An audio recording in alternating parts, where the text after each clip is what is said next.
اس کے اندر آگ سی لگ گئی تھی۔ وہ اس احساس کو کم کرنے کے لیے اگلے ہی لمحے اس کے ہاتھ سے وہ ٹیڈی چھین لیا تھا، یہ سوچے بنا کہ وہ اس سے جاگ بھی سکتی ہے۔ اس نے عجیب سے انداز میں اس ٹیڈی کو دیکھا تھا اور پھر اس کی گردن کو پکڑ کر اس نے اپنی جیب سے کچھ نکالا، اپنا کام کر کے وہ پرسکون ہوا اور پھر اسے ایک طرف پھینکتے ہوئے ایک گھٹنا بیڈ پر رکھتے وہ اس کی طرف جھکا تھا۔ وہ اسے بہت قریب سے دیکھ رہا تھا، شاید اتنا قریب وہ پہلی بار آیا تھا، تبھی تو اس کی آنکھوں کی پیاس بجھی نہیں رہی تھی۔ نہ جانے کس احساس کے تحت اس کی آنکھ کھل گئی۔ اپنے پر جھکے اس آدمی کو دیکھ کر حرم چیخی اور پھر اس کی چیخوں کا سلسلہ رکا نہیں اور مسکراتے ہوئے وہ اسے دیکھتا رہا۔ وہ اس کے سامنے بیٹھ کر بری طرح سے کانپتے ہوئے چیخ رہی تھی۔ یہ وہ پہلا شدید اظہار تھا جو اس نے اسے دیکھ کر کیا تھا، جو اسے بہت عزیز تھا۔ حرم چیخے جا رہی تھی جب اچانک دروازہ زور زور سے بجنے لگا، لیکن وہ ہر چیز کو بھلائے بس اپنا ڈر ختم کرنا چاہتی تھی۔ اپنی آنکھوں کو زور سے بند کیے اور دروازے پر ہونے والی دستک کو سنتے ہوئے چلائے جا رہی تھی، لیکن اس کے سامنے بیٹھا شخص جس انداز میں اسے دیکھ رہا تھا اس میں اتنی ہمت بھی نہ تھی کہ وہ اسے آنکھیں کھول کر دیکھ پاتی۔ یقیناً وہ اس کا ڈر انجوائے کر رہا تھا۔ اچانک دروازہ کھلا اور خداش بھاگتے ہوئے اس کے پاس آیا، اسے اپنے ساتھ لگا چکا تھا۔ کیا ہوا حرم، میرا بچہ، تم اس طرح سے کیوں چیخ رہی ہو؟ کیا تم نے کوئی برا خواب دیکھ لیا؟ دروازہ اندر سے بند کیوں کیا ہوا تھا تم نے؟ کتنی بار کہا ہے دروازہ لاک کر کے مت سویا کرو۔ وہ اسے اپنے ساتھ لگاتا اس کی ڈر کی وجہ سمجھنے کی کوشش کر رہا تھا۔ وہ اکثر رات کو سوتے ہوئے ڈر جاتی تھی، ایسے میں اس کے بابا اسے بہادر بنانے کے چکر میں اس کا کمرہ الگ کروا چکے تھے۔ وہ الگ کمرے میں سونے کو کبھی بھی تیار نہ تھی، لیکن دادا جان نے کہا تھا کہ سب لوگ الگ الگ سوئیں گے، کوئی بھی کسی کے ساتھ کمرہ شیئر نہیں کرے گا۔ یہ ان کی شان کے خلاف ہے کہ حویلی میں اتنے کمرے ہونے کے باوجود بھی وہ سب لوگ ایک ہی کمرے میں جمع ہو کر سوئے، اور پھر پرائیویسی بھی تو کوئی چیز ہوتی ہے۔ وہ اپنے سارے بچوں کو پرائیویسی دینا چاہتے تھے۔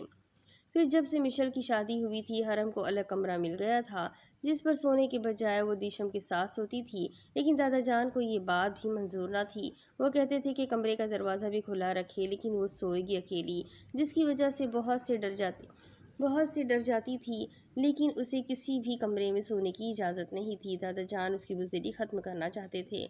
وہ خداش کے سینے سے لگی مسلسل روئے جا رہی تھی، جبکہ دادا جان دروازے پر کھڑے اسے دیکھ رہے تھے۔ دیشم اور دیدم کے ساتھ ساتھ باقی سب بھی بھاگ کر اس کے کمرے میں آ گئے تھے، جبکہ دیدم کو ماں کی طرف سے اشارہ ملتے ہی وہ حرم کے پاس آ کر اسے سنبھالنے لگی۔ بس کرو حرم، کتنا روؤ گی؟ ایسا ہو جاتا ہے، چلو آؤ آج رات کو میرے کمرے میں سو جانا۔ دیدم نے بڑی مشکل سے اسے آفر کی تھی، وہ بھی اپنی ماں کی آنکھیں دکھانے کے بعد، ورنہ اپنا کمرہ شیئر کرنا وہ پسند نہیں کرتی تھی۔ کوئی ضرورت نہیں ہے، اب ذرا سی بات پر کیا کمرہ بدل دیں گے؟ نہ اتنی بھی ڈرپوک نہیں ہے ہماری پوتی، وہ سو جائے گی اکیلے ہی، برے خواب تو آتے ہی رہتے ہیں، ہماری پوتی بزدل نہیں ہے۔ دادا جان نے بے فکری سے اس کے سر پر ہاتھ پھیرا، جبکہ وہ سب کو اپنے اپنے کمرے میں جانے کا اشارہ کرتے ہوئے خود بھی کمرے سے جا چکے تھے۔ اب وہاں صرف دیدم، خداش اور دیشم ہی تھے۔ چلو یار ہم اب ذرا سی بات تو پھر رونے کا کوئی فائدہ نہیں، تم سو جاؤ، انشاءاللہ اب کوئی برا خواب نہیں آئے گا۔ میں بھی جاتی ہوں، کافی زیادہ نیند آ رہی ہے مجھے۔ ماں کے وہاں سے نکلتے ہی دیدم نے فوراً باہر کی راہ لی تھی۔ ویرو، یہاں کمرے میں کوئی تھا تھوڑی دیر پہلے، یہاں میرے بیڈ پر بیٹھا ہوا تھا اور مجھے دیکھ کر ہنس رہا تھا۔ وہ اس کا کالر پکڑ کے اسے بتانے لگی تھی، جبکہ وہ اب تک اسے ڈر کے زیر اثر دیکھ کر سمجھانے لگا۔ بس حرم، اتنا نہیں ڈرتے، کوئی نہیں تھا، بس تو برا خواب دیکھ رہی تھی۔ وہ اس کے پاس ہی رک کر اس سے کہنے لگی تھی، خداش کی موجودگی کو پوری طرح نظر انداز کر رہی تھی۔ نہیں ویرو، میں سچی کہہ رہی ہوں، ابھی یہاں تھے، میرے انگلش کے ٹیچر تھے، میں نے دیکھا، وہ یہاں بالکل میرے پاس تھے۔ وہ اسے یقین دلانا چاہ رہی تھی، جبکہ انگلش کے ٹیچر والی بات پر دیشم کو ہنسی آ گئی۔ وہ اکثر اسے آ کر بتاتی تھی کہ اس کے انگلش کے ٹیچر بہت زیادہ کھڑوس اور ہٹلر ٹائپ ہے، اور گاڑی میں بھی وہ اس کا بہت ذکر کرتی تھی۔ یہ ایک حقیقت تھی کہ جو شخص حرم کو اچھا نہیں لگتا تھا، وہ اسے اپنے خوابوں میں ویلن کے روپ میں دیکھتی رہتی تھی، اور یہاں بھی یقیناً ایسا ہی ہوا تھا۔ آپ ہنس کیوں رہے ہیں؟ وہ اسے ہنستے دیکھ کر ناراضگی سے پوچھنے لگی۔ ارے نہیں، میں کہاں ہنس رہی ہوں، میں تو یہ سوچ رہی ہوں کہ تمہارے انگلش کے ٹیچر کہیں بھوت کی طرح 2 دانت نکال کر تو نہیں آئے تھے تمہارے خواب میں، اور ہنستے ہوئے کیا ان کے منہ سے خون نکل رہا تھا جیسے ویمپائر کا نکلتا ہے؟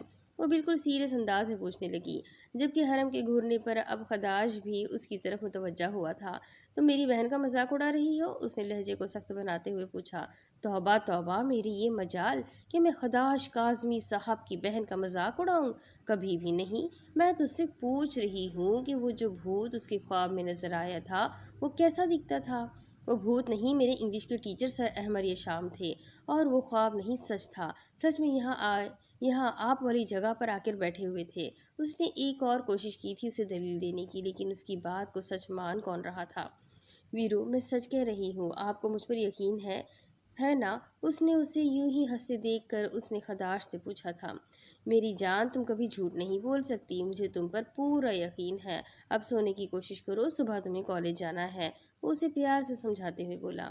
ہاں بالکل حرم، سو جاؤ، یہ نہ ہو کہ کل بھی کالج نہ جانے پر تمہارے انگلش کے ٹیچر تمہاری کلاس لینے کل پھر تمہارے خواب میں نہ آ جائے۔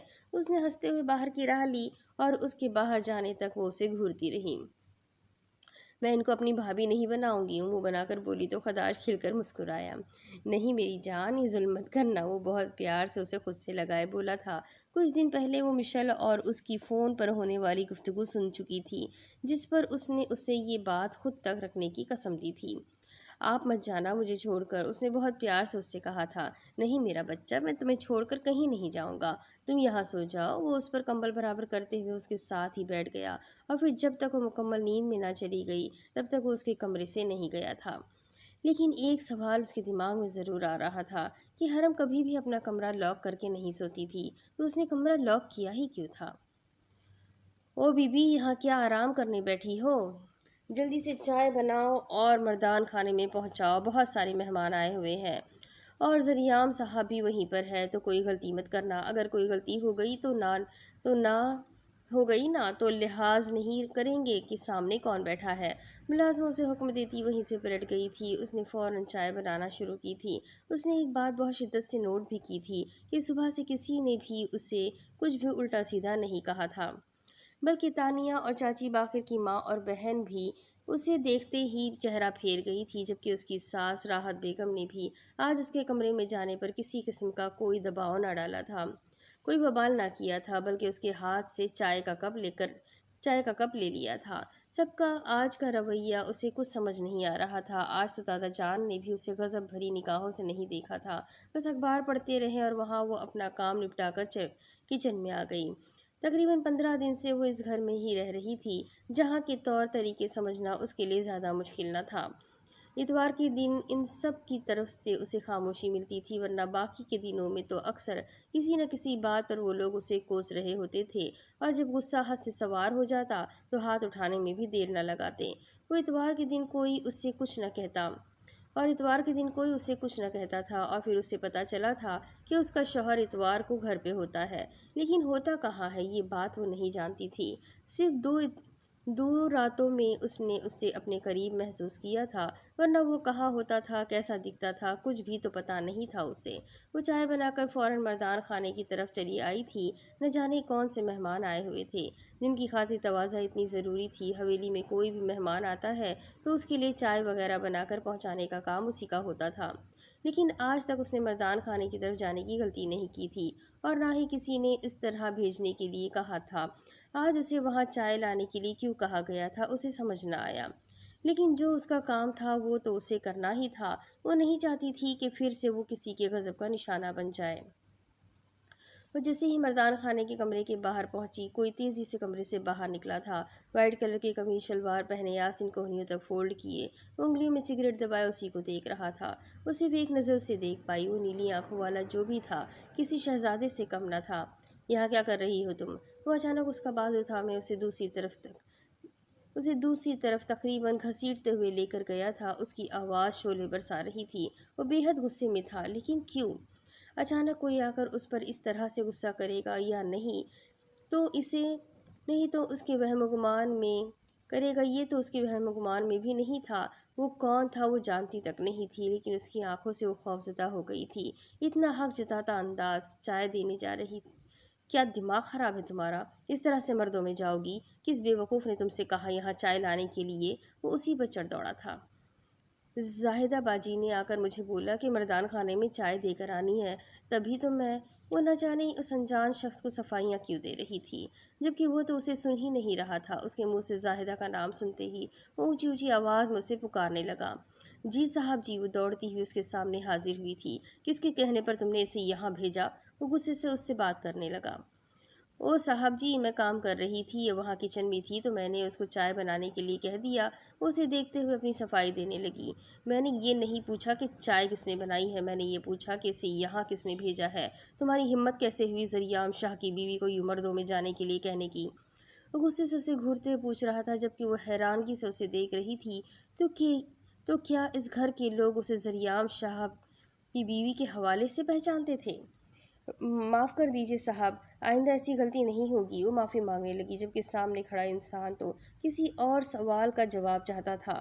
میں نے تم سے یہ پوچھا ہے کہ اسے یہاں مردان خانے میں بھیجنے کے لیے تمہیں کس نے کہا؟ وہ اب تک اپنے سوال پر اٹکا ہوا تھا۔ کسی نے نہیں کہا صاحب، میں نے خود بھیجا تھا۔ ملازمہ ہاتھ جوڑے اس کے سامنے کھڑی تھی۔ تم جھوٹ بول رہی ہو، بتاؤ مجھے تمہیں ایسا کرنے کے لیے کس نے کہا ہے؟ وہ بے حد غصے سے گھرایا تھا۔ ذریعہ شاہ، کیوں ملازمہ پر اس طرح چلا رہے ہو؟ وہی داخل ہوتے دادا جان غصے سے بولے تھے، جبکہ اگلے ہی لمحے وہ اپنے ساتھ کھڑی امایا کو اپنے پیچھے کر چکا تھا۔ کیونکہ یہ عورت مجھے غصہ دلا رہی ہے دادا جان، یہ میرے منہ پر جھوٹ بول رہی ہے، جیسے میں جانتا ہی نہیں کہ اسے یہ حرکت کرنے کے لیے کس نے کہا ہے۔ وہ ملازمہ کو دیکھتے ہوئے غصے سے بول رہا تھا۔ ایسی بھی کوئی قیامت نہیں آ گئی تھی اگر اس لڑکی کو کوئی کام کہہ دیا گیا ہے۔ یہ لڑکی اس گھر میں کیوں آئی ہے، مت بھولو تم۔ اس گھر میں اس کی حیثیت ایک ملازمہ سے بڑھ کر اور کچھ بھی نہیں ہے، یہ بات یاد رکھو۔ وہ اسے دیکھتے ہوئے اسے امایا کی اوقات بتانے لگے تھے، جبکہ وہ خاموشی سے کھڑا انہیں سنتا رہا۔ پھر بولا تو امایا اسے دیکھ کر رہ گئی۔ یہ لڑکی ونی ہے، میں جانتا ہوں، لیکن اس وقت یہ میرے نکاح میں ہے اور میرے گھر کی غیرت گوارا نہیں کرتی کہ میری بیوی کسی غیر مرد کے سامنے جائے، اور آئندہ مجھے یہ بات کسی کو یاد دلانے کی ضرورت نہ پڑے۔ وہ غصے سے ملازمہ کو گھورتا اچانک امایا کا ہاتھ تھام کر اسے اپنے ساتھ لے گیا تھا۔ چلو حرم، تم تیار ہو؟ دوسری طرف اس نے کمرے میں قدم رکھا تو بیڈ پر بیٹھی حرم کو روتے ہوئے پایا۔ اس کے ہاتھ میں اس کا ٹیڈی تھا جس کی گردن الگ تھی۔ وہ پریشانی سے اس کے پاس آئی تھی۔ میں نے بتایا تھا نا آپ کو کہ وہ سچی میں یہاں آئے تھے، میں بول رہی ہوں، انہوں نے میرے ٹیڈی کی گردن توڑ دی۔ دیکھے میرے ٹیڈی کی گردن ٹوٹ گئی ہے۔ یہ احمد سر نے کیا ہے، سچی، میرا یقین کرے۔ وہ اسے دیکھتے ہوئے کہنے لگی، ارے کیا ہو گیا ہے تمہیں میرا بچہ، ایسے نہیں کہتے، یہ اس نے نہیں توڑا، بلکہ یہ کہیں اٹکنے کی وجہ سے یہاں سے پھٹ گیا ہے، دیکھو یہ پھنسا ہوا ہے۔ اس کی گردن دکھاتے ہوئے وہ اسے بتا رہی تھی، جو یقیناً کسی جگہ پر پھنس کر پھٹی تھی۔ لیکن حرم اس کی بات کو کیسے مانتی، کیونکہ وہ تو اپنی آنکھوں سے احمد کو دیکھ چکی تھی اور اسے یقین تھا کہ یہ کام احمد نے ہی کیا ہے۔ لیکن ایسا کیسے ہو سکتا ہے، وہ اس کے گھر کیسے آ سکتا تھا؟ اب اسے بھی یہی لگ رہا تھا کہ وہ کوئی خواب دیکھ رہی ہے، ورنہ وہ اس کے سامنے بیٹھ کر مسکراتا رہتا۔ یہ سچ بھی تو تھا کہ جس انسان کو پسند نہیں کرتی تھی وہ خواب میں نظر آتا تھا۔ تو کیا وہ احمد کو ولن سمجھتی تھی؟ پچھلے کچھ دنوں سے جس طرح وہ اسے دیکھتا تھا، اسے گھورتا تھا، وہ آج کل اسے بھی ولن ہی سمجھنے لگی تھی۔ اسے شخص سے عجیب سا خوف آتا تھا، کہیں نہ کہیں اس کا دل اس بات کو مانتا تھا کہ یہ شخص اس کے لیے اچھا نہیں۔ اچھا اب رونا بند کرو، جا کر اپنے ویرو کو اپنے ٹیڈی صاحب دکھاؤ، اور انشاءاللہ وہ تمہارے لیے کوئی نئے ٹیڈی کا انتظام کر دیں گے۔ اور اٹھو چلو کالج، آج بھی تم نہیں گئی تو میری بہت اہم کلاس مس ہوگی۔ آج میرا کوئی ارادہ نہیں ہے تمہارے بہانے بازیاں سننے کا، جلدی سے باہر آؤ۔ وہ اسے سمجھا کر اٹھ کر باہر چلی گئی تھی، جبکہ حرم کو اب تک رونا آ رہا تھا اپنے ٹیڈی کو دیکھ کر۔ اب اس کے آگے کی کہانی میں آپ کو اگلے قسط میں سناتی ہوں کہ آگے اس کہانی میں اور کیا ہوگا۔ یہ جاننے کے لیے میرے ساتھ بنے رہیں۔ یہ پارٹ تھوڑا زیادہ لمبا ہو چکا ہے، لیکن کوئی بات نہیں، مجھے یقین ہے کہ آپ لوگ ضرور انجوائے کریں گے۔ تو سنتے رہے، ویڈیو کو ضرور لائک کریں اور چینل کو سبسکرائب کریں، بیل آئیکن کو ضرور دبا دیں، اپنے کانٹیکٹس میں ویڈیو کو ضرور شیئر کریں۔ ملتے ہیں اگلی ویڈیو میں، تب تک کے لیے اپنا خوب سارا خیال رکھیں، مجھے بھی دعا میں یاد رکھیں۔ اللہ حافظ۔